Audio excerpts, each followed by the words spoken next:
Hi you guys, it's Suhana and welcome back to my YouTube channel. Today's video is all about books.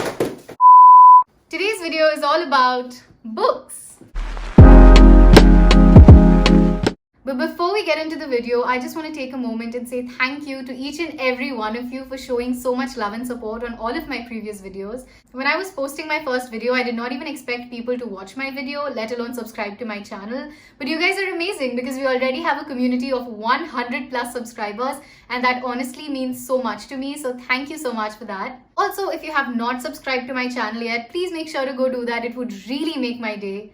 With that being said, let's get into the video. I have been an ardent reader from a very young age and I absolutely love books, except for school textbooks, but that's like a given. In fact, from ages 8 to 12, I had this habit of reading before bed every single day. But in the past couple of years, my relationship with reading has been a little on and off because this thing called my phone keeps coming in between us. And I've been struggling to change that, and so in this whole pandemic period, I read a number of books and I absolutely fell in love with some of them, and those are exactly the books that I want to talk about in today's video, and I would really recommend that you read these books because they are absolutely amazing. So the first book, or actually the first two books that I want to talk about are A Thousand Splendid Suns and The Kite Runner, both of them written by Khaled Hosseini. So Khaled Hosseini is actually an Afghan American, so all of his books are based in Afghanistan, and particularly both of these books are based in the backdrop of the Taliban regime in Afghanistan, and both of these books focus on the political instability of Afghanistan and how political turmoils can afflict so many atrocities on the common people and absolutely disrupt their lives. So The Kite Runner is actually based on the bond of friendship between two boys and how the onset of the Taliban regime really separates these inseparable friends. Reading this book will make you see friendship from a very different light and perspective, and also make you realize how deep the bond of friendship can actually run. And A Thousand Splendid Suns is about the lives of two women with very different but equally traumatic pasts, and when these two women meet, they actually start off on a negative note, but as time passes by and they get to know each other, they form this really strong bond, which was as strong as that of a mother and a daughter. One thing to know about both of these books is that they are heartbreaking and very sad. It could potentially make you cry. I cried when I read these books. I never knew a book could have the power to make someone cry, but the descriptions in the book are so vivid. It literally feels like you are there and you see the visuals flashing in front of your eyes, and it literally sends chills up and down your spine because what they go through is very brutal.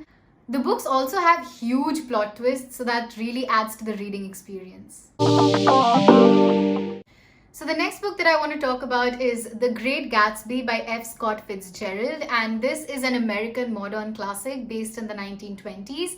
And the book is about Jay Gatsby, who is this enigmatic man with an enormous amount of wealth, and he throws the most extravagant parties in Long Island.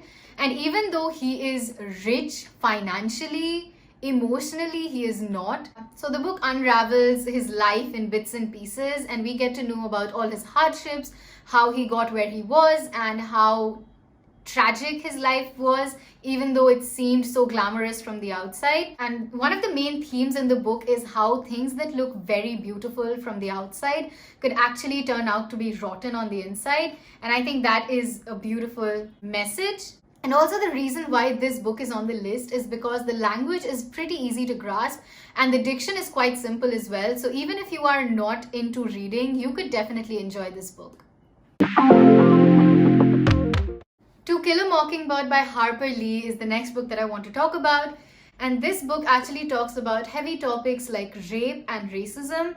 But at the same time, I think the seriousness of those topics is kind of balanced with the innocence which comes with the narrator and the protagonist of this novel. Her name is Scout, and she is actually 6 years old when the novel starts, and later on she grows up. And all the adventures that the children have in this book really makes it a very enjoyable book, but at the same time it also counters serious issues like rape and racism. And my favorite character from this book is Atticus Finch, who is Scout's father.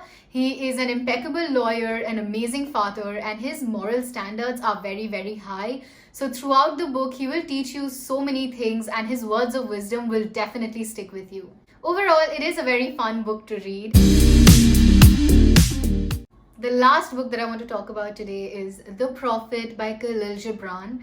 And this book is a little different from all the other books that I've talked about because this is essentially a compilation of essays, and the topics of these essays are the different aspects of life. So we have essays on joy and sorrow, children, death, love, all of these things. And the essays are poetic essays, so they do have a lot of depth to them. So if you are someone who is into deep poetic things, this is the book for you. I will say though that this book is a little hard to comprehend. In fact, I myself have not been able to comprehend this book in its entirety because I think I'm still pretty young and I have not experienced all of these aspects of my life to really relate to these essays.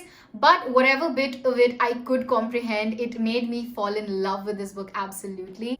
And another thing that I really love about this book is that this is not essentially a spontaneous novel, right? It's just a compilation of essays. So you could just randomly choose a chapter and start reading. They are just 2 or 3 pages each. And you don't have to necessarily read the whole book every time you pick the book up.